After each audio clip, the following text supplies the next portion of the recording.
Good afternoon.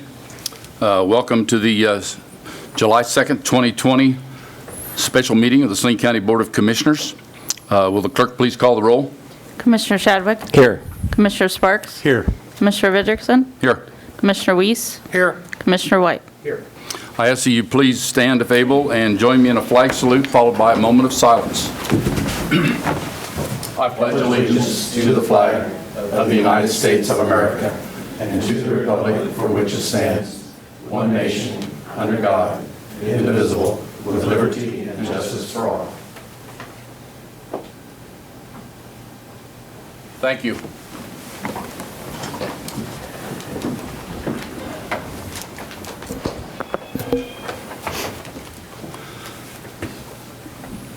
I think you all know why we're here, to discuss the governor's executive order regarding the wearing of face coverings or masks in public.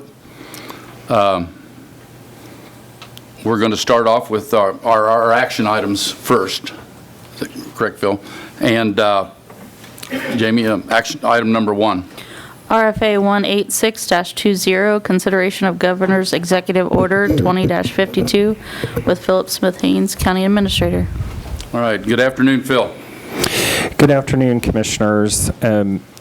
So as the chairman mentioned, we are here specifically to talk about one item this evening, which is the Governor's Executive Order 20-52, which was signed earlier today. And I'd just like to start by going through the executive order so everybody is clear on what the requirements of it are.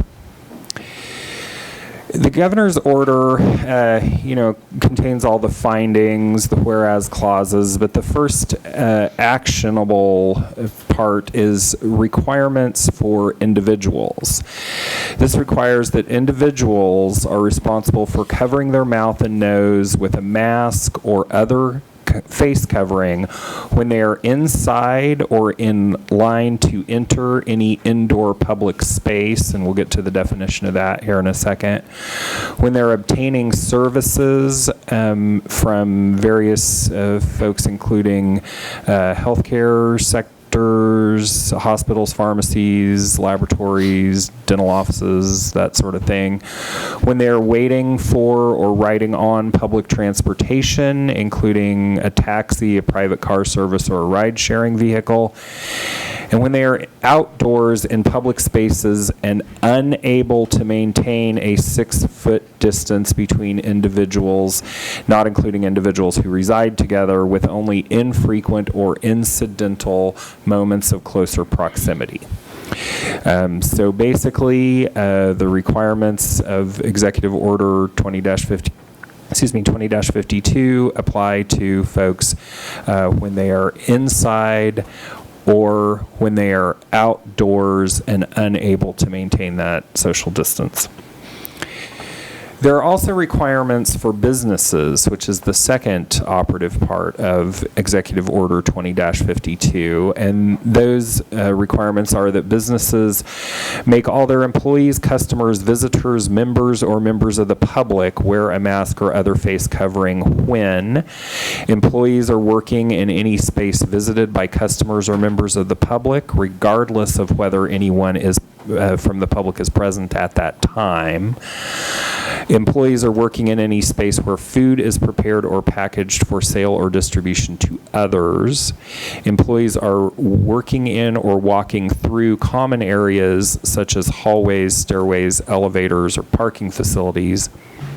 Customers, members, visitors, or members of the public are in a facility managed by the business or organization, or employees are in any room or enclosed area where other people, except for individuals who reside together, are present and unable to maintain a 6-foot distance except for infrequent or incidental moments of closer contact.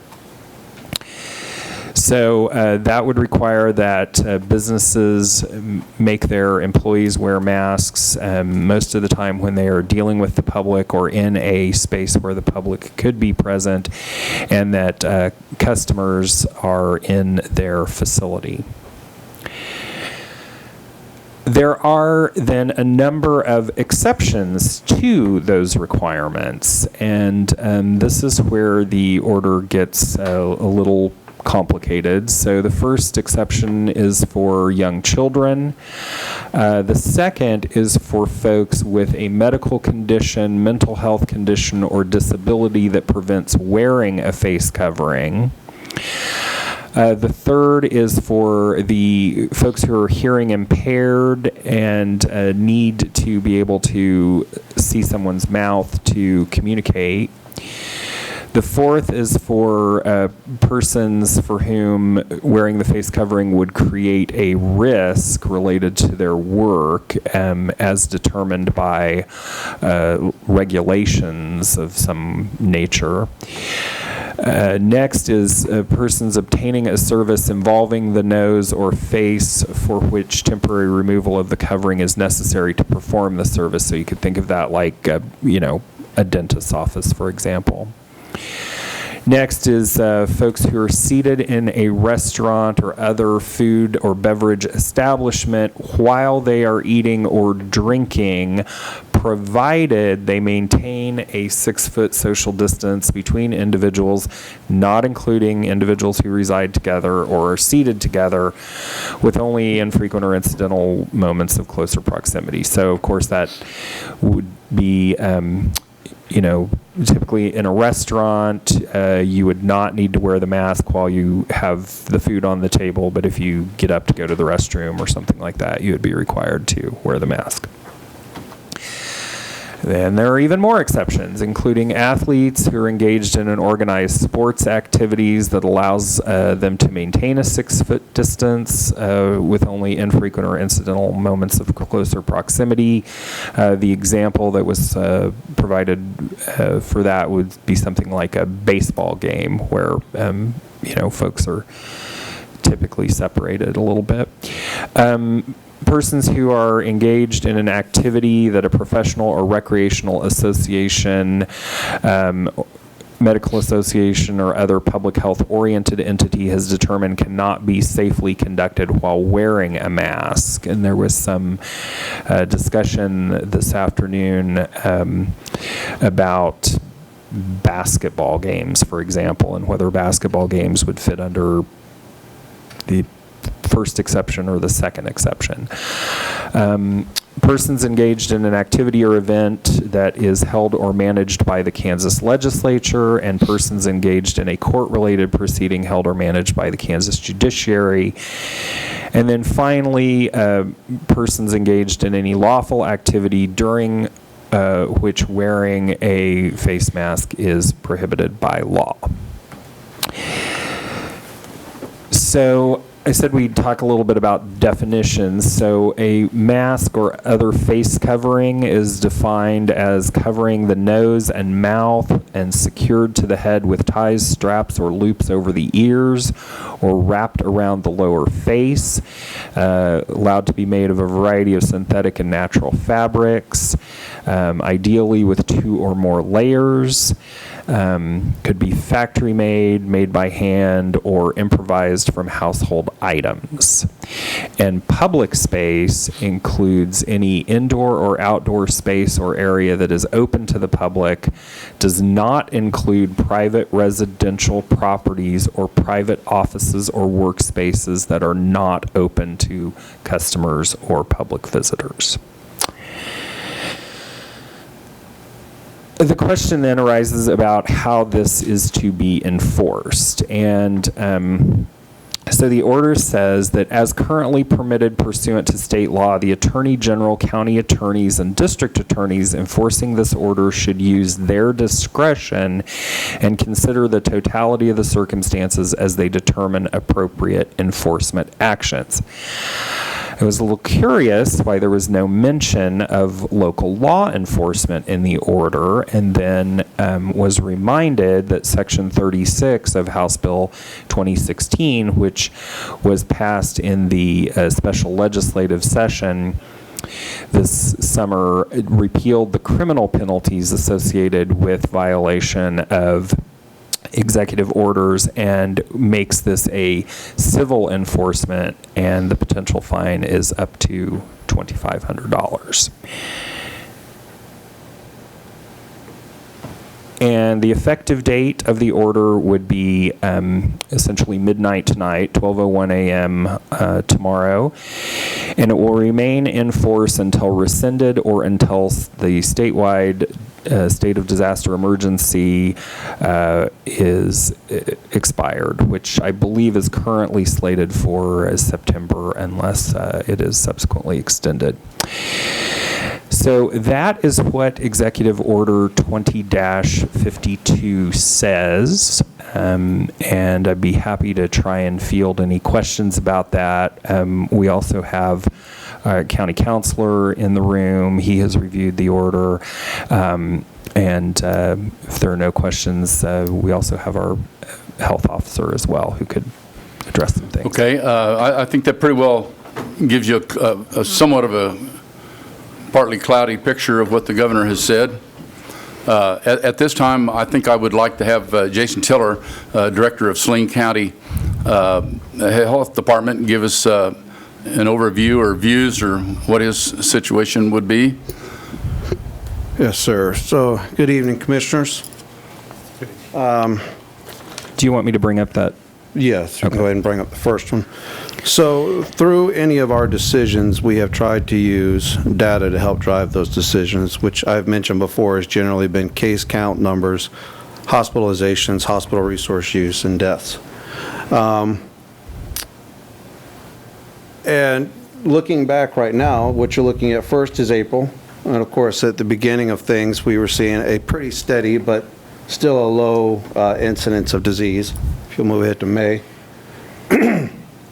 May, I think, may have given us a bit of a pause or a false sense, maybe. Not quite sure, but then you move to June. And June takes on a whole different picture. So using that data, right now, and you can flip ahead to the July one real quick if you want to, Phil. You can see the case counts there too. Right now, as of about an hour ago, we are at 140 cases total since the beginning, or 29th of March. We have 70 recovered, 1 hospitalized, and 2 deaths still. 67 active cases that we're working on. But if you'll flip back to June real quick. But recognize since June 17th, which was 2 days before we phased out, when we started seeing this increase, we've seen 103 cases since then. I think that the science shows, and I'm not going to argue with the science on it, that masks along with social distancing, hand washing, staying home when you're sick are all effective measures at reducing the incidence of this disease in the community. Additionally, many of the stay-at-home measures were intended to, what we were saying back then, flatten the curve on hospital resource use and ICU beds, and we have still maintained that. And so I think in order to maintain that, we've got to do something a little bit different than what we've continued to do. We've always talked about strong recommendations for mask wear, strong recommendations for washing hands, strong recommendations for social distancing. And I don't know if the message has just been said over and over so many times that it has, that we all have developed some sort of COVID fatigue or just not hearing it anymore. But I don't think that the biggest issue I have with this executive order is not so much the wearing of masks, is the fundamentally is the mandate that is put out without some sort of ability to enforce it or consequence. I have often said that people need to take responsibility for their actions as well as accountability. And in this order, that is probably our biggest challenge. There are a lot of exemptions, but I think that we do need to either look at potentially adopting all or part of this, or as a community, finding a better way to really enforce that message that mask use is not just something that we say and we talk about, but that we need to do more often. There's a couple of, and then the other thing is in the attempt to make an order that is as broad as this is and its exemptions makes it, and in its requirements, they're making it broad enough to try and cover the whole state of Kansas. I think it makes a challenge for us at this level to try and work with. I feel that in some ways that this may put a heavy burden on businesses to now be the bad guy about whether somebody wears a mask in their business or not, without some sort of way to be able to enforce this. And maybe that will, improve the case counts that across the state, that eventually, this may not be needed anymore. The advisory council met on Tuesday and discussed this issue, and their general support was for a mask mandate, or to support this mask mandate, or support the wearing of masks in the public and in public spaces. Okay, before I ask you for the official staff recommendation, I think I want to hear from we all want to hear from the public at this point. There are two options here before us, and number one is that we go forward with Governor Kelly's executive order, or that we amend that with a public health order of Saline County Commission, which would be different. So at this time, I would ask whoever wishes to speak to come forward. You will be limited to 3 minutes, and we're going to strictly enforce that. We would ask your name and your address. Also, if someone is quoting the same statistics or whatever that the person before you has just spoke, we ask that you please, limit that. So, all right, kick it off, Lene. Can you hear me with my mask on? If we can hear you, yeah. You can, okay. I can hear you right now, yes. Okay. Well, I appreciate hearing your comments, Jason. That was very pleasing. I just want to say that it's time to go deep and come from making the decision, come from a place of integrity, good conscience, and good common sense. The numbers, as Jason said, has gone up, and across the nation I read where they are looking at 50,000 new cases a day. And I know it's hard to be in the community and not feel the freedom to just go out and have a cup of coffee or a beer or a meal, and know that you have to at least go in and out with mask. But I think it's important to look at the motives for not following recommendation. Is it just a strong ego, or is it political, or just lack of knowledge, or is it from a business sense? I don't know. I think we all just need to do a deep self-examination before we think we don't need masks. Many of our citizens are immune suppressed, and I need to say I hate wearing this mask. I have a Kleenex because it makes my nose drip. I get a scratchy throat, so I have a cough drop when I have a mask on. But out of respect and honor for our Saline County citizens, I wear a mask, not just for myself, but those two. So we need to work together out of honor and respect for one another. I've been a nurse for over 50 years, and a good deal of those years, or a number of those years, was working in 2 different public health departments in other cities or towns of the state. So I know public health stuff. And so for me, it's just a no-brainer. I've not eaten out yet. I haven't gone in any place to eat out yet because I'm leery. I did finally find courage to go through a drive-through the other day because I was craving an ice cream cone. I'll let that urge get to me. And so I went through and ordered the ice cream cone and went around to get it. The girl handed me a ice cream cone. I have to say she had a napkin wrapped around the bottom, but she was holding it this close to her face, no mask, no gloves. I almost said, I'm sorry, I won't take that. Kind of wish I had it now. I do plan to talk to the manager of that place and see what their plan is. So I'm strongly encouraging you to abide by the recommendations of the governor and require the mask as presented. Thank you. Thank you. And I'm assuming there will be someone else who wishes to speak.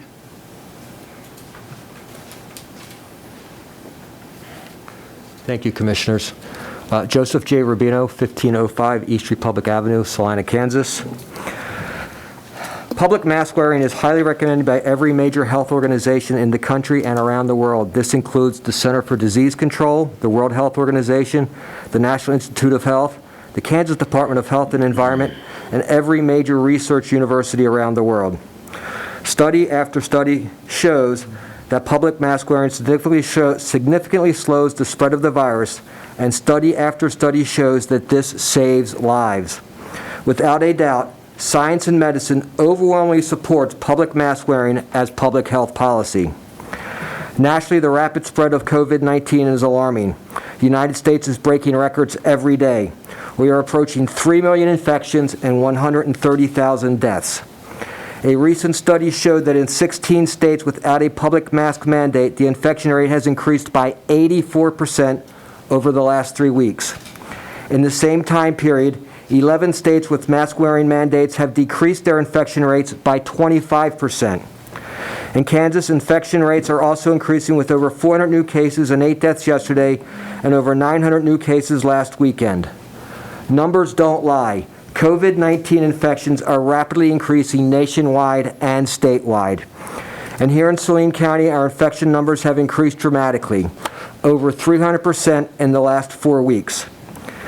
We have now confirmed cases from a soccer game, a bar, an industry, a school, a gym, and a funeral gathering.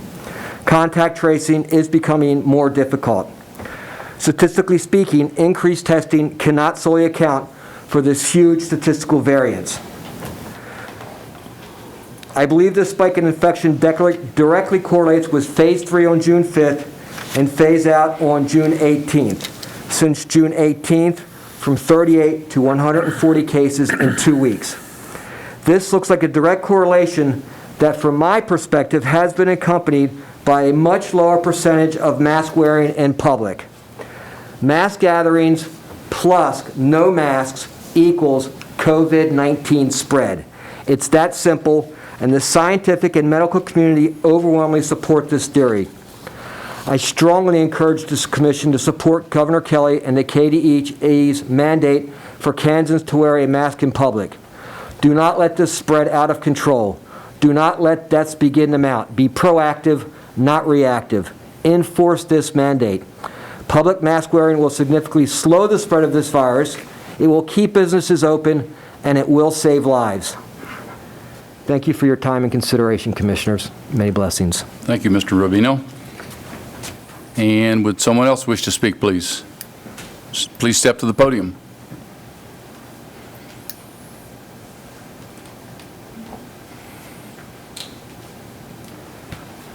Hello, Commissioners. It's good to be here. I'm the Reverend Dr. Paul Hall, and I want to speak to you from two perspectives. As a minister, and which I have been for 25 years, and 25 years I was, prior to that, an environmental health engineer, including I had my own consulting business for 11 years. I want to speak in favor of wearing masks. And obviously, and I think all kinds of research talks about how masks are effective in terms of preventing the spread of viruses, particularly the COVID virus. I, as an engineer, actually spent time working with hazardous waste and know the effectiveness of masks and personal protective equipment. And also, I was a hospital chaplain. And during my ministry time, and I had infection control training, and I know the effectiveness of masks in that kind of situation. And I want to say that masks, if there's any question about the effectiveness of masks, I would say that that's not in dispute, at least from my experience and training. What I would like to do, however, I put together, as an engineer, engineers always love graphs. If I could present these. No, we'll ask you to stand. Okay. You can Pardon? leave them with the clerk over here, Okay. and we would be happy to take a look at them, but we're asking you not to approach.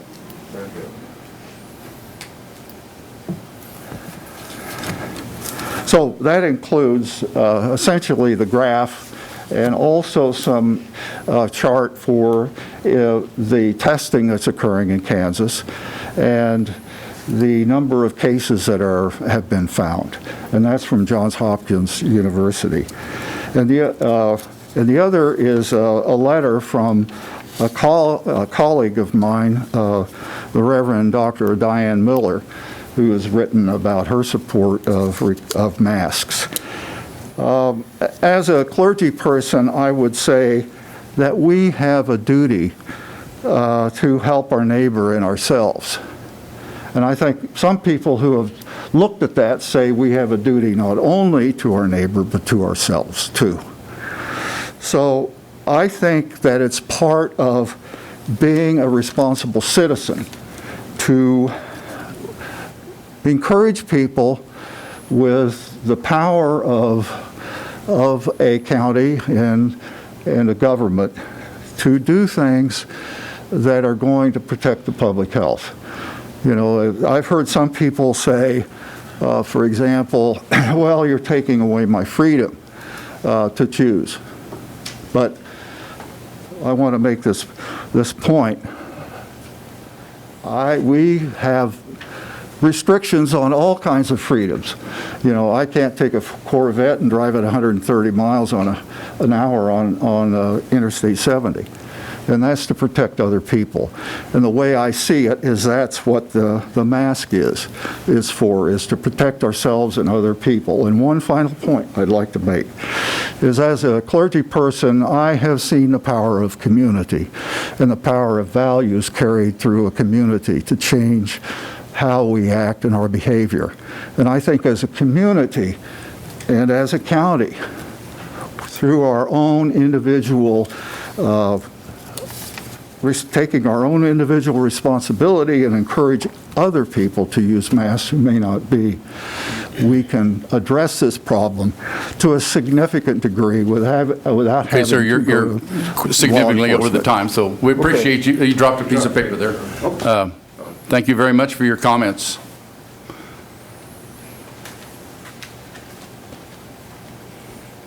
Good evening. Good evening. My name's Erin Schmatter. I live at 1682 North Burma, Saline County, Salina, Kansas. Sorry I'm ill-prepared. I just found out about this meeting like half an hour before it started. I come today to support not forcing us to wear masks, not because I'm some young person who doesn't care about other people's freedoms or I don't care about other people's health and safety, but because I am a young person who is immunosuppressed because I have had chemo, and I still think people deserve their right to choose whether they wear a mask or not. If we're looking at specifically the count, yes, the count might be rising, but the death count is not. The mortality rate is starting to look more of that on the flu. We're taking more numbers now. We're getting more we're getting more counts of COVID, but the death rate isn't showing that it's any more contagious than the flu in anyone under the age of 65. I have 3 small children. And I understand that there's an exception for them, but there's no way they're going to wear a mask and they're rubbing their grubby little hands and coughing and sneezing all over everything. If they're not forced to wear a mask, I don't see any reason why I should. As somebody who can control licking things and sneezing all over things, I don't think we should. Not only that, if you are concerned about not wearing a mask or other people not wearing a mask, then don't go out in public. There's so many things like Grubhub and ClickList and Walmart's Pickup. You can just drive up and they put your stuff in your car. You don't even have to get out. So if you're afraid of the world in this case, then don't go out. But when we look at it, when is the mask going to end? Flu season's coming up in the fall. if our mortality rate for people over the age of 65 is looking like a lot higher, yes, but for people under that age, it's not looking higher than the flu. So are we going to be forced to wear masks for the rest of forever? I got both influenza A and influenza B this year and felt like I was going to die, but I would not make somebody else wear a mask on the off chance that I might get those, because that's not fair to them, and it's not fair to anybody else who's forced to wear something that they don't want to wear. I also have asthma, so I'm probably not going to wear one anyway and would probably fall under the exemption. But anybody can claim those sort of things. Like, I carry an inhaler with me, so I follow under an exemption, so I don't have to wear one anyway. Like, we started putting so many exemptions anyway. I don't see how we can rightly say everybody is forced to wear masks except for A, B, C, D, all the way to what? Y. So Z has to wear a mask. Okay, so somebody pulls me over, I'm not wearing a mask in my car, and I understand maybe that's not considered a public space. Sorry, I'm tangenting so much now. Anyway, I don't think it's right to try and force other people to wear masks, especially in the age group under 65 that are not at risk any more than the flu. It's never going to end. They're just going to come up to flu season and we're going to go, oh, it's flu season, you got to wear a mask now because the mortality rate is also dead. Hi, I lost my grandfather to the flu last year. We had 59,000 cases of the flu in the United States. That happens every year. We don't wear masks. So I do not support wearing a mask, and I think we should look at it on long term. Long term, COVID's not going away. Until we get a vaccine, which God only knows when that's going to be, what are we going to do? Force everyone to wear masks? Yes, the count's going up, but the mortality rate is going down, the deaths per number of people. So my time is up. I will let you go, but I do not support mask wearing. Thank you for your comments. Forcing us to wear. Thank you. Next.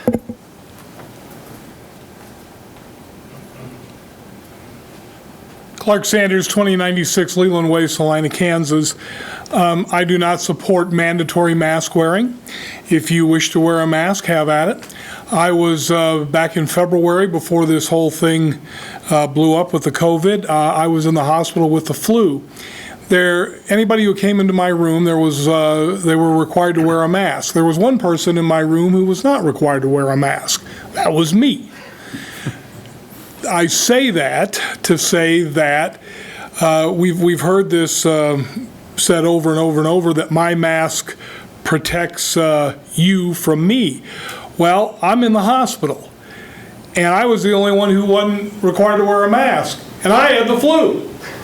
So I question whether that's true. I know this for certain. A one-size-fits-all approach, like this governor seems to be hell-bent on having, is not correct. Last time I checked, and it was 2 or 3 days ago, Lincoln County had no cases.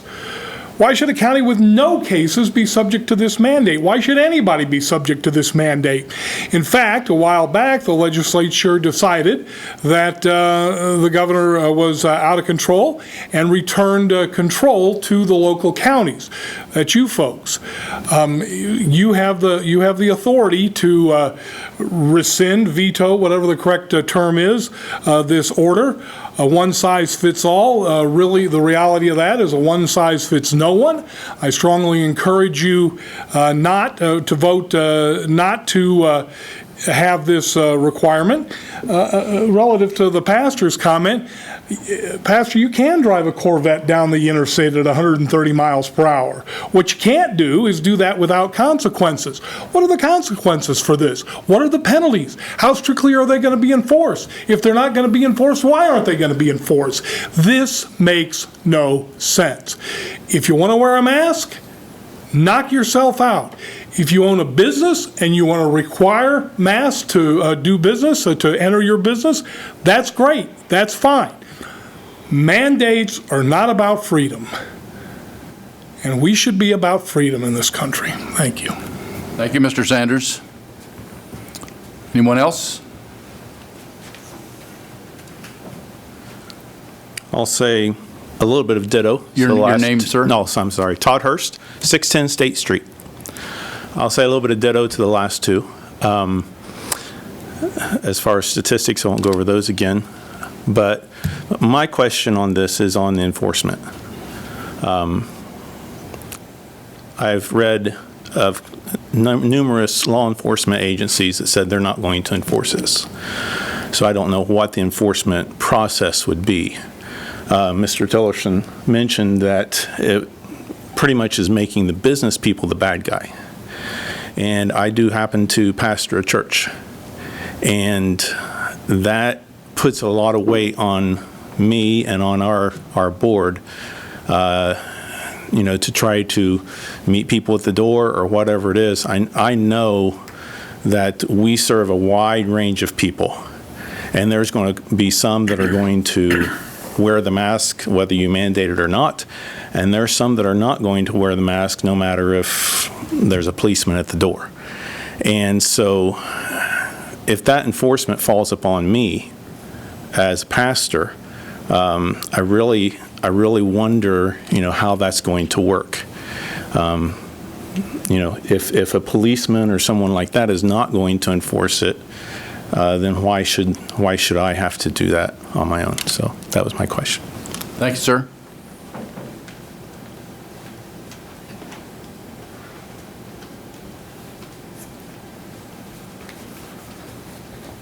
Hi, I'm Bonnie Downey. I live at 517 South Marymount, and all I wanted to say is with a virus with a 98% survival rate, I feel like it should be personal choice on whether you want to wear a mask or not.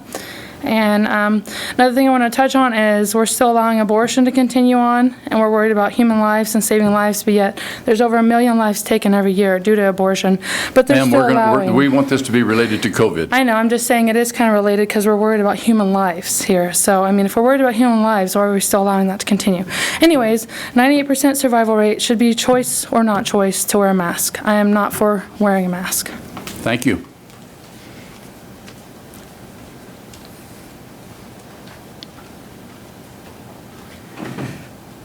I'm not going to touch the podium because some unmasked people are touching it. It's going to be hard, but I'll try to do it. Commissioners, how are you? Your name, sir? Sorry, David Norland, 608 Republic. Thank you, Bob. I couldn't resist following Clark because I have a fond place for Clark in my heart. We've both been in broadcasting a long time. But I wanted to raise a little bit of broadcast history with him, which I think is relevant. When there was another new phenomenon that appeared about the 1920s, called AM radio, there was no regulation. People were free to broadcast on any frequency with any content at any time for whatever reason. Pretty soon, even business people who wanted to have a decent means of communicating with people because they were being run over by other stations insisted that there be regulatory authority imposed, and there was. And both for Clark's benefit and mine, since I taught broadcasting for a long time, that was a good thing. Which comes to the responsibility of all agencies and governmental entities. The governor has courage to do that. You are being asked to help enforce it. I think it would be irresponsible not to do so. Mr. Tiller, as noted, mentioned the concern about business people, and the pastor mentioned pastoral congregations and having to ask their people to do that.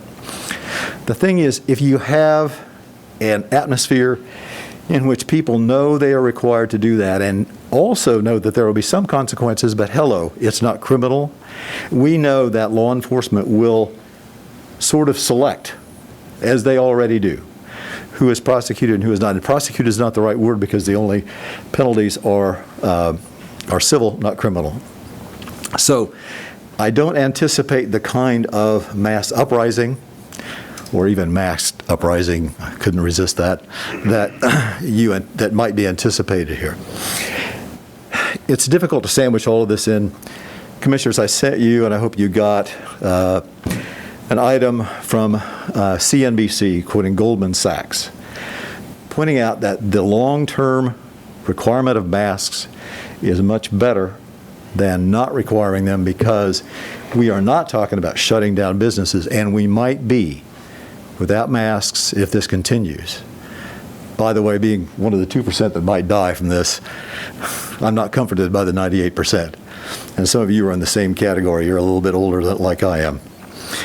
So I think that would be one of the main things. Again, there are so many things to say, but again, I do think it's irresponsible not to uphold the governor's order as I see it, what's on the agenda. And I want to mention that I think we should have heard the staff report beforehand. What's their recommendation before people spoke? Because we're operating kind of blind here. My understanding from the packet is it's either we'll enforce it or we won't. Seems to me that's the vote. You should vote to enforce it. You're responsible for that, Commissioners. Thank you. Thank you.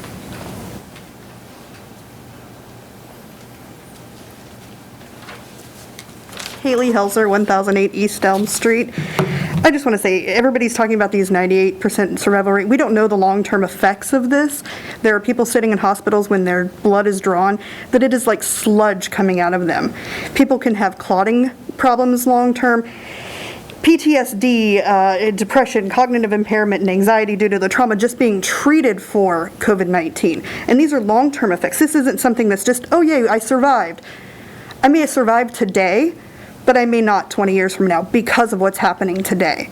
And while we're saying, you know, we can maintain 6-foot distance, great, maintain 6-foot distance, but if you can't, just put a mask on. We're inconvenienced every single day. I have to mow my lawn. Guess what happens when I don't mow my lawn? Somebody with the city drives down, they issue me a ticket and say, hey, you gotta mow your lawn. First, it's a warning. It's a warning, and then it's probably another warning, and then I get issued a fine per day that I don't comply. Seat belts were another example of inconvenienced. Yeah, it sucks to wear this mask. It sucks to wear a seatbelt. We can't get in our cars and drive while drunk because it's for the safety of other people. And it's not, I don't think it's unreasonable to ask people to cover their face. And in those orders, she did state that, you know, we can even do it with a bandana. I know my clients, and as a business owner, I don't believe that I'll be inconvenienced. We already put up a sign a month ago. Says you have to wear a mask to come in. Nobody has complained. Everybody's had something in their car that they can throw over their face. And if they don't, I have a box that looks just like that on my desk, and they put it on.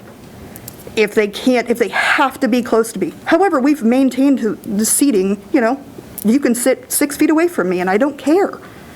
But when you're so close to me and we have to sign these documents together, just, you know, do me a solve and just put a mask on.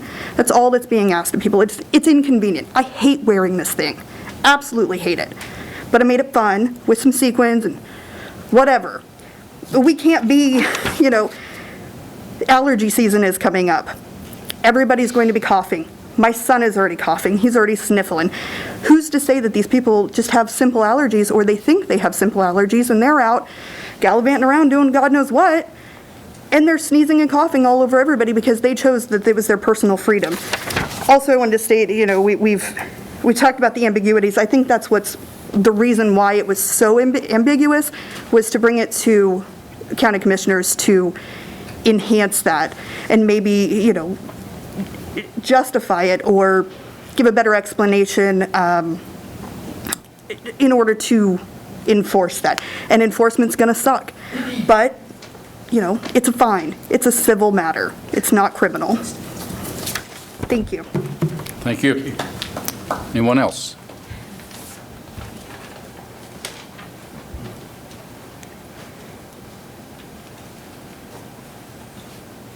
Michael Spicer, 2515 Argonne Drive, but I'm here as the Executive Director of Saline Community Theater.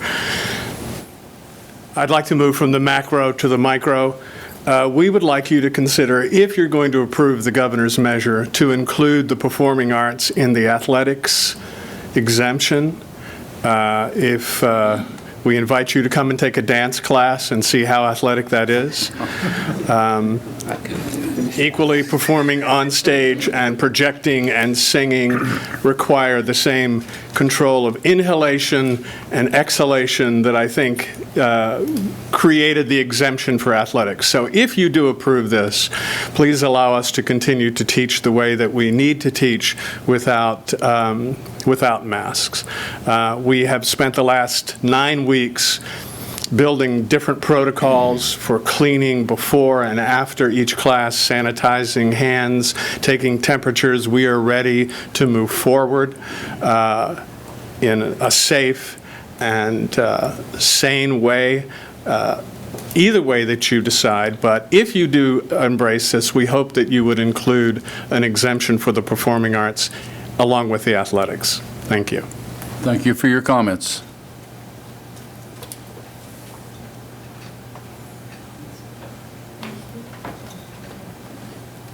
Commissioners. I'm Dr. Bob Kraft, 305 South Estates Drive. I'm the CEO and Chief Medical Officer of Saline Family Healthcare Center, our local community health center.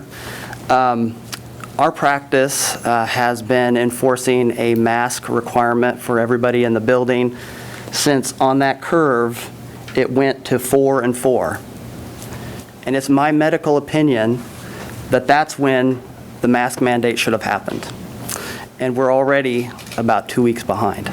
So I stand in support of the governor's mandate. And if we do not change the behavior some way, that curve will continue to go up, hospitalizations will start to follow, and deaths will follow.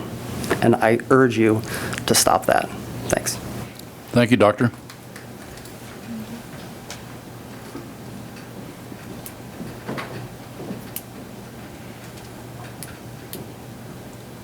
Steve Klein, 1417 Springfield Street. And it's awful odd that the governor would do this right before Independence Day, when she had plenty of time to consider this before. It's an inconvenience for us, and we're a free country. If someone wants to wear a mask, that protects them and me. Say you want to wear a mask, that would protect you. And since I have a health care condition with breathing, that would be detrimental to my health to have a mask on. It's still a free country. We should be able to make a decision what we're going to do with our lives and not have the government tell us what to do. The people fought and died for our freedoms, and we need to respect that. And I don't feel this governor is respecting this whatsoever. It's a strong statement. It's people's health. I understand that. And I want to be considerate with this thing. But we still are a free country, and that's what we fight for, and that's why I'm here tonight. Thank you. Thank you, sir.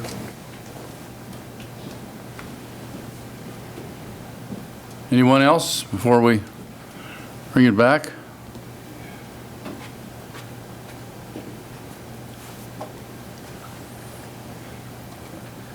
Jeff Bennett, 1552 East Waterwell Road.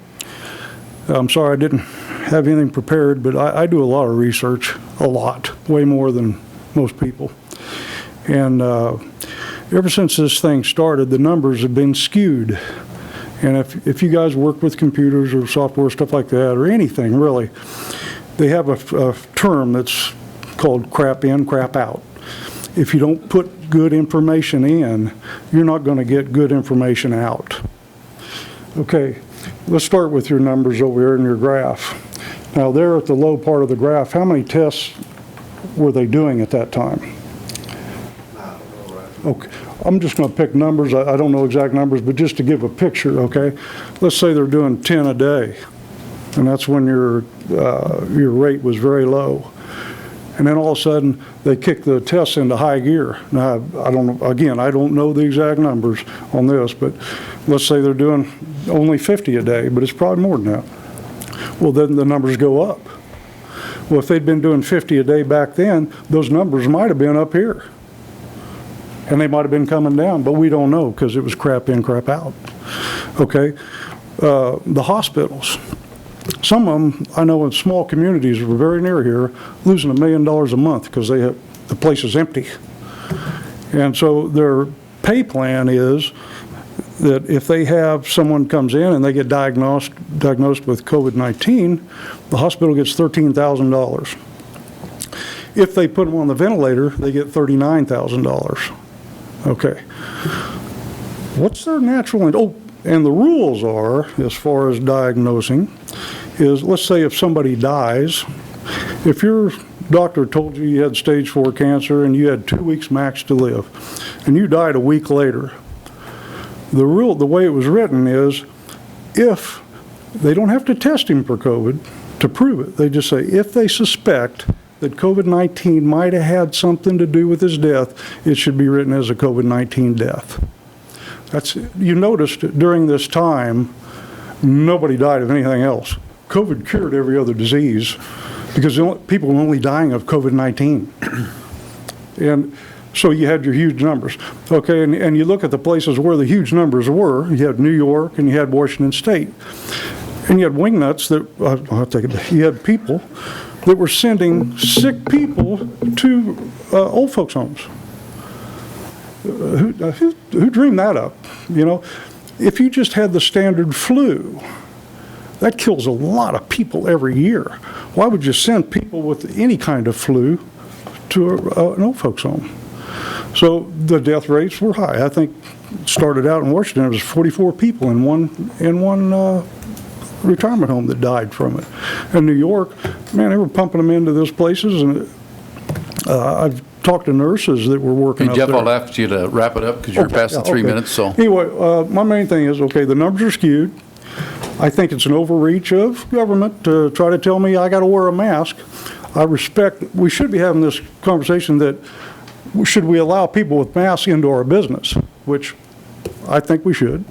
And I respect their right to, if they're scared of this thing, wear your mask, you know. okay, I'll ask you to.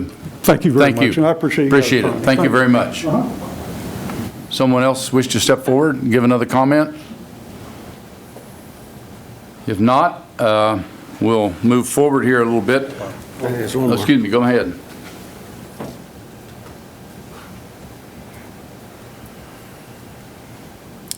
Eric Brown, 638 Scott. First of all, the order is unconstitutional. Even if we had a serious situation right now, it would be up to people to do this on their own. It should not be forced by the government. That has been the case all along. And I'll echo what Mr. Bennett said. The numbers are not to be believed, but one number we know that can be believed is hospitalizations here locally. We've got one. My understanding is it's one that's getting ready to be released. So it seems like we're doing a pretty good job of controlling it with what we've been doing with our social distancing, choosing to wear masks, avoiding situations, and just using common sense. But one thing that's not common sense is this order by the governor at this time. So the reason that it's been put back to us on a local, and you guys on a local basis, is because you're familiar with the situation locally. The governor made a wide determination, and it's up to us to see here's what it's affecting us locally. And these other counties that have had limited problems or no problems. I just think it's very important that we maintain our rights and our as citizens, and that we continue to be respectful of one another.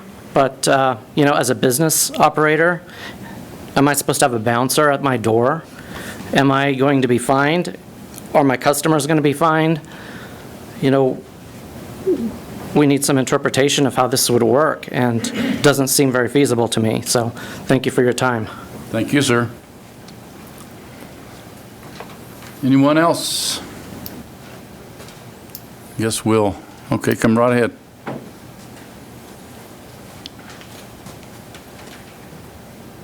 going to take this off for now. My name is Luke Stanford, and 400 Sunset Drive. And I just want to make sure that you're aware that we have responsibility to the community, to the 2% they matter. And I, for one, would be very concerned if that 2% goes away. I mean, these are our grandparents. These are the people we care about.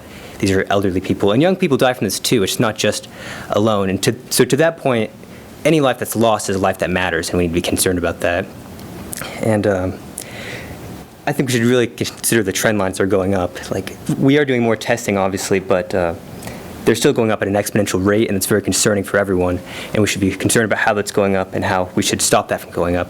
And while there are business concerns, the long-term implications of having like a huge outbreak of COVID in Salina would be much more detrimental to these businesses than just wearing masks. Like, if we had some cases like they have in Riley County, or some of those, not Riley, but Sedgwick and other places like that, like the 2000 or something like that, it'd be very detrimental to all of Salina. We could have even like another shutdown or something. But I was just saying that I urge you to accept this mandate and to make sure that you care about the people of Salina and the people in Saline County, and that make sure that you consider all the lives that are at jeopardy here. Thank you. Thank you, sir. Anyone else?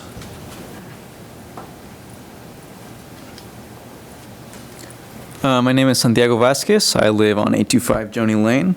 I also want to come up and say that I am in support of passing this mandate. The reason that it was passed down to us as a county, right, is because we have the most understanding of how cases are going within our county. And right now our statistics are showing that those numbers are going up, right? Whether or not this is simply because there are more tests is an irrelevant question, because the truth is that these are cases that are confirmed of COVID within our community, right? So that's the important thing here. We are not talking about the other counties and whether or not this mandate disproportionately affects them. We are talking about what is happening in Saline County. What we see here is that our current measures are simply not doing enough, and that more testing and more scrutinization has shown that we are not doing enough to prevent an increase in this outbreak, right? I know I have heard other people come here and talk about how this is very similar to the flu. Once again, that is a false statement, right? If you look at Harvard Medical School and the fact that they found that in an average week of COVID deaths, there was 20 times more deaths than in the highest week of flu deaths, right? And that's the fact that COVID is not only a new virus that is constantly mutating, but also in the fact that it is something that we still don't have any answer for on a medical level. Looking to history, at any other outbreak of viruses that there have been, it has not been science and vaccines that stop the virus or protect the people, but instead public health measures like wearing masks, like quarantine, like making sure that we're washing hands and have proper sanitization, right? What we can do now as individuals to make sure that we protect our community is to take up our personal responsibility to make sure that we are sanitized and protecting other members of the community, not sitting around and waiting for people, to create a new vaccine, because we don't know how long that's going to take. These are all huge issues that we need to be addressing right now, right? So we've already seen that, one, you can't compare COVID to the flu, considering that in the short time it's been around, it's already killing about 20 times more people per week than the flu does in its most active week. Second, the talk about personal freedom, right? There is a personal freedom to be healthy, and to expect other people to protect your freedom to be healthy, especially people who are of an older age or are particularly at risk, right? The people who cannot wear masks have provisions to them done already in the policy. We should have a way of making sure that people are always wearing their masks if they can, right? How big of an inconvenience is it to you to put on a piece of cloth on your face? Like, sure, it sucks a little bit, but obviously it's not that big of an inconvenience. Additionally, we need to remember the fact that you can't come up here and simply talk conjecture, right? So I've heard a lot of the arguments come up here and state things like, oh, they're making money off of people going on ventilators. That argument makes exactly zero sense, because the point of wearing masks, right, is to have less people in hospitals. So this would go counter to the idea that we would want to be making money off of COVID cases in some way. I didn't truly understand what the point of that argument was. But yeah. I just want to come up here and continue advocating in support of having a mandate. We should be talking about how to enforce the mandate, right? Considering that we are our community and have the best idea of how to make sure that we're keeping people safe. So if there's going to be any talk about how to make this mandate better, it should be in talking about how we're going to enforce this on a local level. That's where the argument should be. So yeah, thank you. All right, thank you. Is there anyone else before we bring it back up here? If not, that will close the public portion of our meeting. I have a question for our administrator. Today at 1 o'clock, the State Finance Committee met, and which I understand, I'm sure most of you know, but that is the committee that was produced to be able to override any governor's decisions or mandates, I think. Was there anything that came out of that meeting? There was... Sorry, turn my mic back on. Philip Smith, Haines County Administrator. There was nothing that came out of that meeting, Commissioner. The Health Director Tiller and I listened to the entire thing, and there was a debate, I think, fairly similar to what you've heard here this evening. And I will say, I know from chatter on the listservs today that this debate is going on around the state tonight. I know Johnson County Commission met earlier today. Sedgwick County Commission, I believe, is meeting right now. And a number of other, I've got probably close to 24 here of folks that either have taken an action or were scheduled to take an action. So, but nothing happened at the Finance Council. That brings me to just a statement on my own, but I would hope that Saline County doesn't react either way according to what Sedgwick County did, or Ottawa County, or Wyandotte County, or any other county. I hope we, as commissioners, make the decision based on what we think is best for our county, which is what this, the one provision in this does, that allows us to do that for our county. I'd like to ask our county councilor, Mike Montoya, to please come forward for a question or two. As I've read this and looked at it from an interpretation standpoint, if this meeting right now were being held tomorrow and the mandate stood, we would all be required to wear a mask in this building at this time. Is that correct? Yes. Okay. It's important to understand on the executive order that there is a provision in House Bill 2106 that allows you to decide whether or not you want to adopt that. And the important part of that provision is that you are to consult with your local health officer. And based upon the recommendation of the local health officer is what determines whether or not you implement that executive order. And if the local health officer decides that it's not necessary to do that to protect the health and safety of the county, then you do not implement that order. And so there is a lot of reliance upon the local health officer in addressing these issues, which is what we're supposed to do, is place our reliance upon that particular position. This order in and of itself, though, is kind of interesting. I think Phil's done a good job of going through and outlining the issues that are there, and I think the presentations this evening have also done that. You know, you've heard several comments on both sides of the issue, and I think what's uniform to those is, you know, you're driving down the interstate at 130 miles an hour, you can't do that. You're going to get a ticket. The other issue was, if I let my yard grow and it grows and grows, the city's going to come by, I'm going to get a warning, and then I'm going to get a ticket. All of these things that they're talking about, whether you're on either side in this case, deals with enforcement and the ability to make certain that the executive order is being adhered to. And the concern was, in this case, is how are you going to do that? If you're in Dillon's and somebody isn't wearing a mask and two other people are, and they get upset with each other and they say, how come you don't have a mask on? Maybe there's a pre-existing health condition and they can't wear a mask. That's an exemption under this proposed order.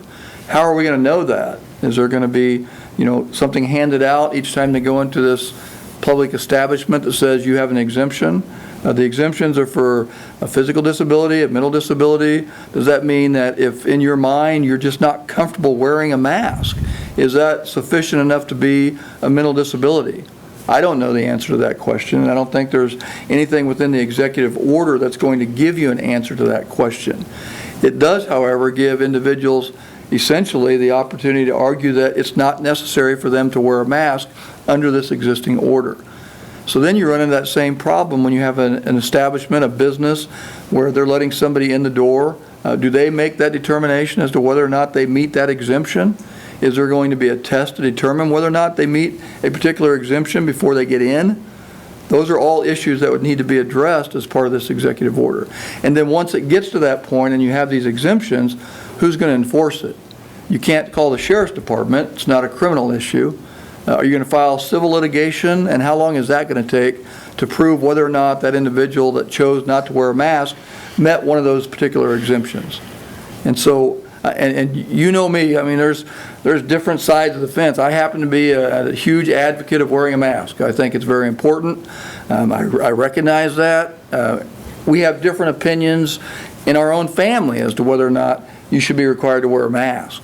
But setting aside all of those arguments, I think the issue before the board today is whether or not Mr. Tiller feels this particular order is something that is going to protect the health and safety of the citizens of the county, and whether or not that's something that's going to be enforceable. Is there another order that can be drafted by the county to put in place to create some form of enforceability? That's probably something that you may want to look at down the road. It's not something that's before you today. What's before you today is whether or not there's a recommendation on the part of the local health officer that tells you whether or not you should deviate from this order. Are there any other questions or comments for Mr. Montoya from the commissioners? If not, thank you very much. Thank you. I'll tell you, I have received more calls and emails since 3 o'clock today. They're tenfold more than I have received in 3.5 years of being a commissioner. So obviously, the hot button has been pushed. And they were about 50-50, I'll tell you that. They were, you know, everyone was either flat for it or flat against it. So on June 15th or somewhere in that neighborhood, when we decided to move from phase 1 to phase 2, or we could have opted out and opened up the county. My vote was to go to phase 2 and not open up the county. I was called a moron, an idiot, stupid, some other things I won't even tell you about. But, you know, I guess that's America. We can do that. But I have an extreme difficulty here tonight in making this health decision, if you will. I think it is extremely health related. I do not have a health degree. And from that standpoint, maybe if some of them are right, maybe I am stupid. But at any rate, I want my other fellow commissioners to have a say here, so, or if they have a say. I'll just respond to a couple of the comments that were said by our citizens. I understand that the numbers have gone up, and I'm concerned with that also. And I'm not saying how I'm going to vote on this at all, but I think we're naive in thinking that we ever did really shut down the economy. I think when somebody says that we opened it up and these numbers went up, we never did. We never shut down Walmart. We never shut down Target. We never shut down Lowe's. Lowe's is busier than they've ever been since they opened. We never shut down Ace. We never shut down Menards. The economy was open. We shut down small businesses that are politically important and to give us a sense of safety. So I respectfully disagree that the numbers are up because, oh, all of a sudden people could go out. They always could go out. The other comment that caught my attention is when somebody says that if you disagree with them, it's a lack of knowledge. That's not true.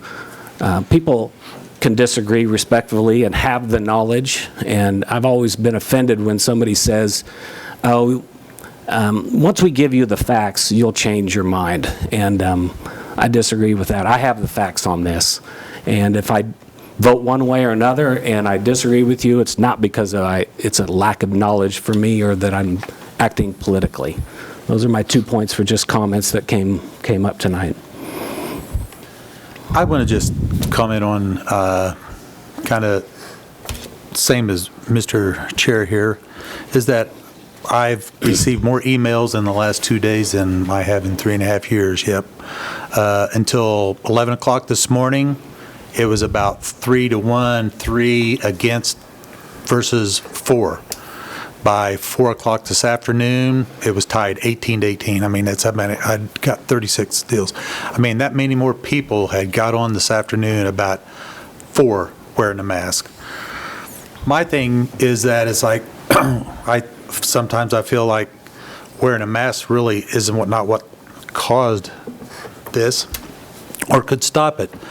What has happened is our economy around, and I'll say economy because just a few weeks ago, our city golf club had a tournament. People were here from all over the country because everybody else's country club or everybody else's golf tournaments were closed, and they could travel clear to Salina, Kansas to be open here. So they was in this golf tournament, and with people here from all over the country. And it shocked me that this was even going on. I'm thinking, are you kidding me? But I'm sure that they had their people out there taking tests to see if anybody was, but I'm sure they didn't check everyone to say, yes, you're COVID or not. I mean, that wasn't going on. But it just bothers me just in the last few days of what's happened where some of these people were at and I've just been to 2 funerals here in the last 3 days. And I noticed they're very relaxed. Not a lot of people wearing masks, not a lot of hand sanitizer stuffs around like it was before.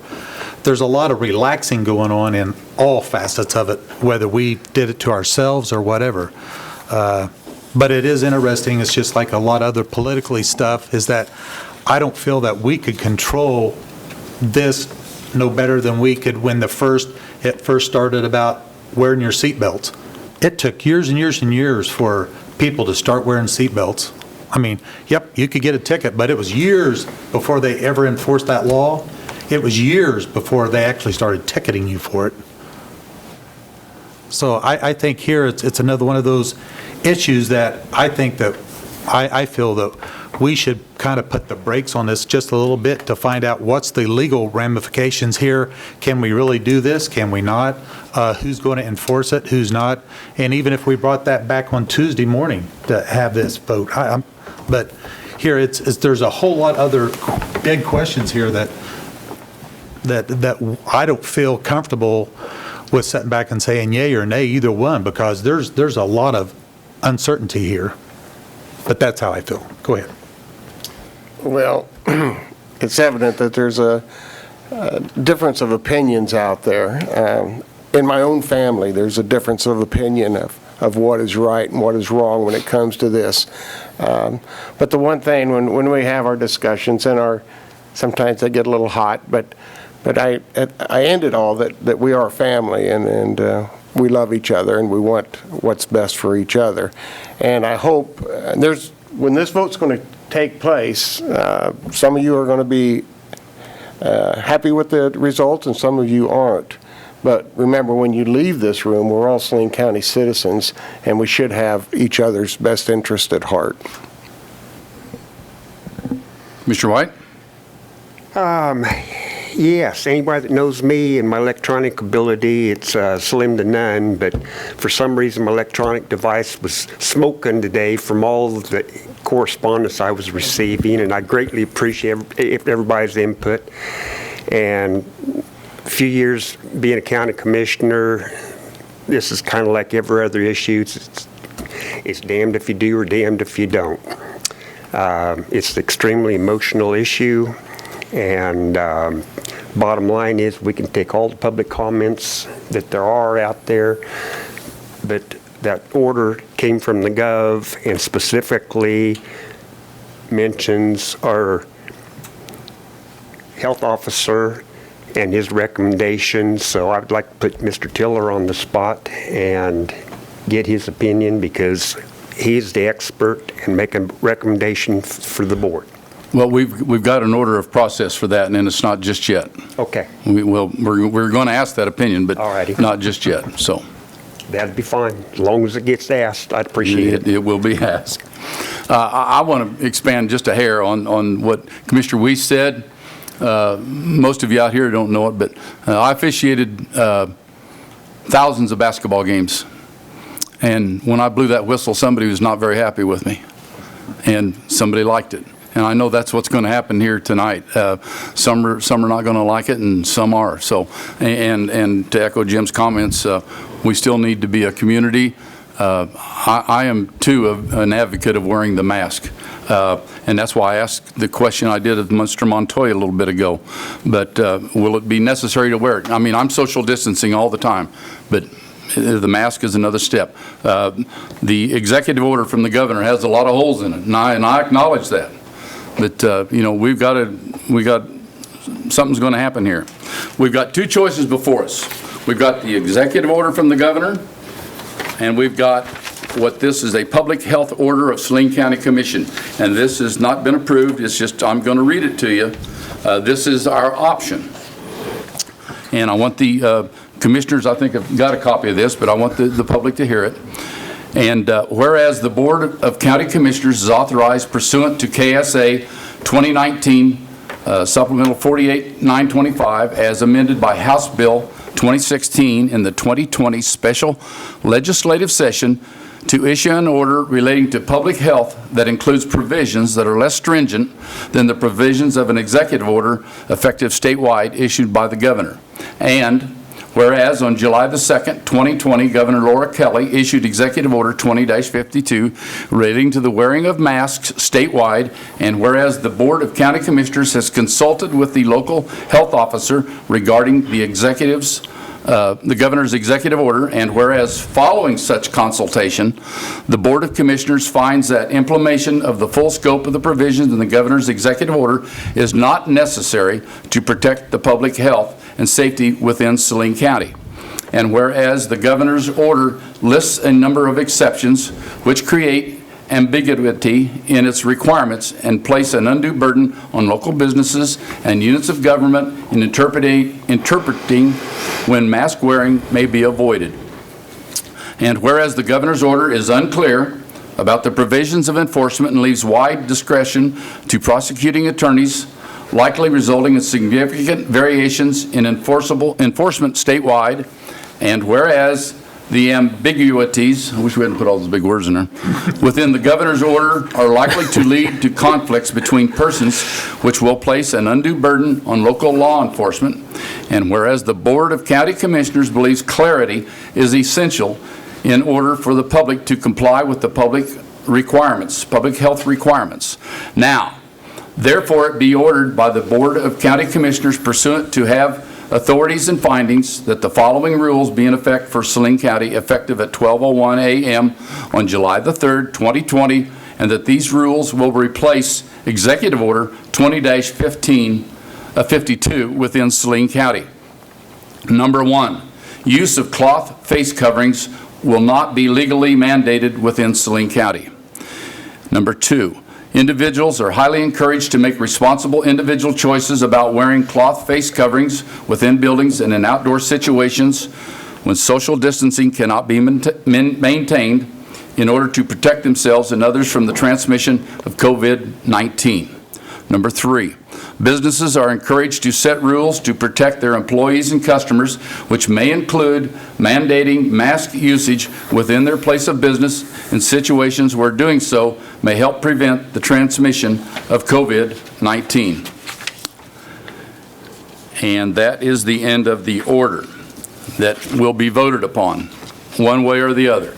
And at this time, I will call on our Health Department Executive, Jason Tiller, to give the Commission his recommendation. So the time has come that I have been... By the way, let me state this. His recommendation is that a recommendation. We still have to vote on it. We still have to make the decision. So first thing I want to say is thank you to everybody for your comments that you have made here tonight, for the emails and the phone calls, both for and against, your candor and your commitment to this community. Funny thing is, I've had all of those same arguments with myself for the last week, back and forth. I've wrestled with this, and I've lost sleep over it, because foundationally, I believe that people have a right to autonomy and self-governance. However, I do believe that what we are currently seeing without some sort of change is still going to continue to worsen. And even with the holes that, and some of the challenges that this executive order has, I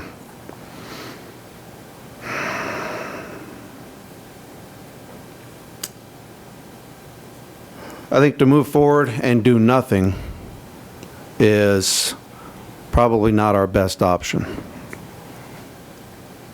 If you do decide to adopt the executive order, I would caveat that, though, that we need to revisit this discussion and see how things have changed in the next 2 to 3 weeks. If you decide not to adopt the executive order and go with the public health order, then I think that it needs to be with strong recommendations from all levels of leadership, not just the county commissioners, but we need to further engage these city commissions and our USD partners in wearing those masks and probably setting better examples than we sometimes do. So I don't know if that's what you're looking for in terms of recommendation, but well, I'm looking for recommendation A or B. That's what I'm looking for. I know this has been, even during listening to the comments, it has been a difficult decision. But I do think that even if it's for a short period of time, my recommendation would be that we need to have some sort of rule for masks. So I guess then my final recommendation, since I don't have a ability to phone a friend or anything left, would be that we adopt the executive order as it is, with the caveat that we would review where we stand in the next 2 to 3 weeks. Do we have the ability to put a caveat on this at this time? I'll ask Mr. Montoya. I'll get Mike to weigh in, but my reading of House Bill 2016 gives you all the ability to make findings that you would like to do a less stringent public health order than anything the governor has promulgated. It doesn't say you only get one bite at that apple. So I don't see any reason that you couldn't revisit this in the future. I agree with that. Okay. So, Jason, then, but we still have to go. You're saying that you would prefer that we went with the executive order with a caveat? Or are you saying that we need to go with the public health order of the Saline County Commission with a caveat? Which, I mean, we need our direction from you. I know. I mean, we need, that was the intent here. Chairman, with all due respect, he gave it. Just, I'm sorry. we're not taking public comment right now. Comments. We're not taking public comments, sir. That may be. Nope. Okay. Very clear. I will have you removed if you want to continue. I don't know, I just point that out. Okay, Jason, go ahead. So what I said was I recommend that we adopt, even with its current flaws, the Executive Order 2052, with the caveat that we will review this thing again in the next 2 to 3 weeks. Which we can do at any time. Yeah, we can choose. I mean, I'm not so earlier. sure Yes. that I'm not saying how I'm going to vote, but I'm not so sure that has to even be put in the motion. I would have to agree. And our two alternatives are, if we so do approve RFA 18620, consideration of governor's executive order, we don't have to do anything. We walk away and it goes into effect at 12:01 tonight. Right. Option number 2 is to move to adopt the alternative order as provided by staff. Now, I'll look for comments or question or nothing from the commission. I'm still worried about enforcement, and I don't know whether the conversation goes with the commission or it goes to Mr. Tiller or county councilor or whatever, but if this passes tonight, everybody knows that I have a business, and there will be no civil disobedience in my business. I have no problem with following the law, even if I disagree with it, but I think I'd like to know, again, if somebody is not coming in, who do we call? Who do I ask to enforce it? I mean, what are the procedures there that a business would go through to get that person to enforce the law? And I'm leaving this up to anybody, so I just don't know. I'll try and take a stab at that, and then maybe Mike can bail me out if I get tongue-tied. But I think that is the central, from my standpoint, Commissioner, that is the central problem with the governor's order. Whether you, I mean, again, I'm a mask wearer. That's not the issue. Whether you love or don't like masks, this executive order really has no provisions for what you do. There is no, to quote Jason, phone a friend. You cannot call Salina PD unless there's something, unless it devolves into an altercation or something like that. I mean, if it's just an issue of a mask, the enforcement provisions, according to this executive order and as provided under the the House bill is a civil suit brought by the county attorney. And you may be aware that the court system is not operating at a speedy clip right at the moment. So I'm not sure how effective that would be, even if that were a priority enforcement action for the county attorney. So, I think really, in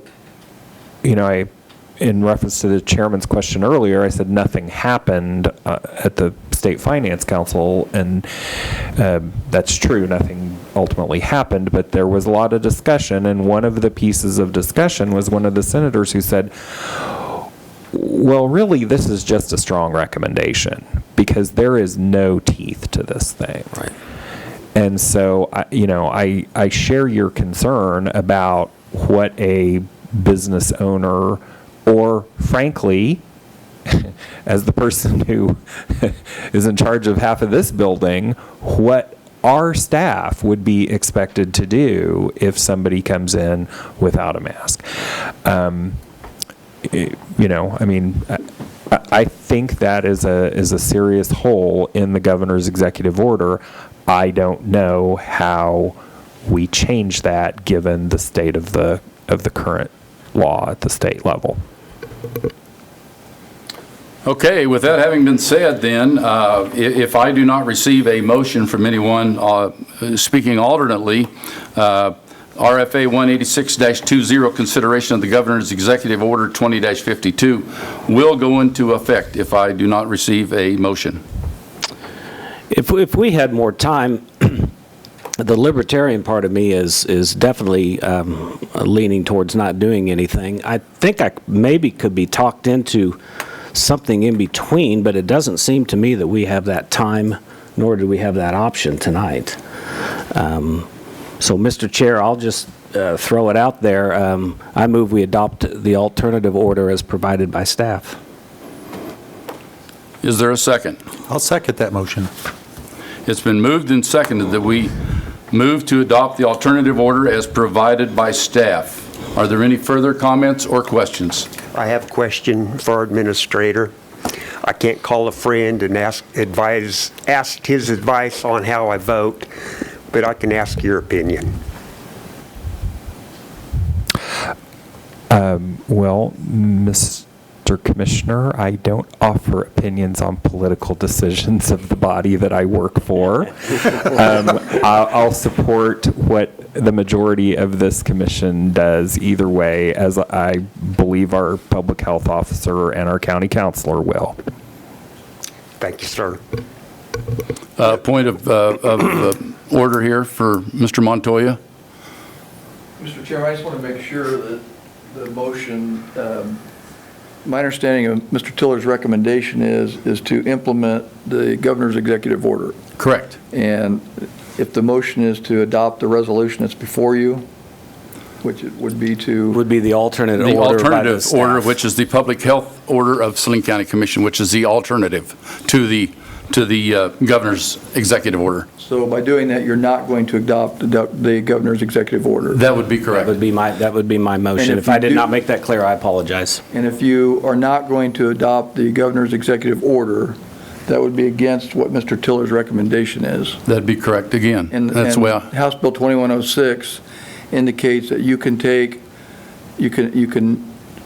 decide to not implement the governor's order based upon consultation with Mr. Tiller and his recommendation that it would not adversely affect the public health and safety of the county. And it seems to me that if you are going to not enforce the governor's executive order, you're going against the recommendation of Mr. Tiller. And so you would not be able to make a finding to do that if that's what you're trying to do. Well, Mike, I guess, we're splitting hairs here, but I would say what the law requires is consultation. Right. It does not refer to a recommendation from the public health officer. Right. It says after consultation, they make those findings. Right, and so that's what I want to yeah. make sure of, is that you're making specific findings if you're going to do that, given the consultation that you've had with the local health officer. So you need to make findings when you make your decision to do this. Are you asking me to say that my concerns are about enforcement? Correct. You need to make specific findings to do that. Do I need to amend my motion? I would think so. Okay. I amend my motion to say that this, I am concerned about the enforcement of this action, and I think it places an undue burden on local businesses.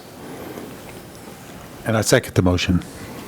All right, the amended motion is that we adopt the alternative order as provided by staff with consideration for, let's say it again, Monty,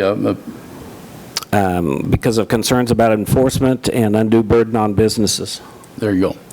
Okay, are we clear on that, Jamie? Are there any further comments or questions? All of those in the favor of the motion, please say aye. Aye. Aye.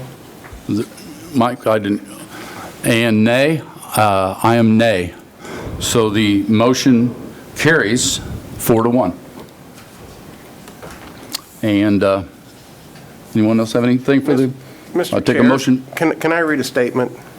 Yeah, I wish you'd have Support done my so vote? before, but go ahead. Well, I didn't have a chance to interject or know quite when to, but I want to acknowledge the differing messages we have received early on from our government medical advisors regarding the effectiveness of mask wearing and the spread of the coronavirus. In this unprecedented time, it has been difficult to know what to do, and this confusion has contributed to the polarization effect of this issue. Given the current context and the most recent understanding of the virus and how it spreads, I believe it to be our social responsibility to do everything in our power to slow and/or stop the spread of this easily transferable and deadly virus. I also believe that it is my responsibility as a county commissioner to make educated choices based on recommendations by medical professionals and in line with my conscience. That being said, I support the proper use of masks when in the public and during situation when 6 feet of social distancing is not possible. If we do not wear masks, I fear that we'll be taking a step back to phase 1 or 2 with higher and more serious restrictions and more economic damage. At this time, the most patriotic thing that we can do as citizens of this country is to protect the health and the well-being, and not only ourselves, but of our neighbors, especially on this, the most important national holiday weekend. Just as we have done in the past during national and global crises in our history, I am confident we can come together to fight this invisible and deadly enemy. But due to the ambiguity of the mandate regarding the logistical support and recommendations of application, I cannot support the governor's mandate. The state is attempting to put mandates on the county that is unfunded and not properly supported. If the state could give guidance and support on how to implement and manage the mandate, I am happy to reconsider my position. All right, I would take a motion for adjournment. So moved. Second. Been moved and seconded that we adjourn today's meeting. All those in favor say aye. Aye. Those same sign. We're adjourned. Thank you for attending.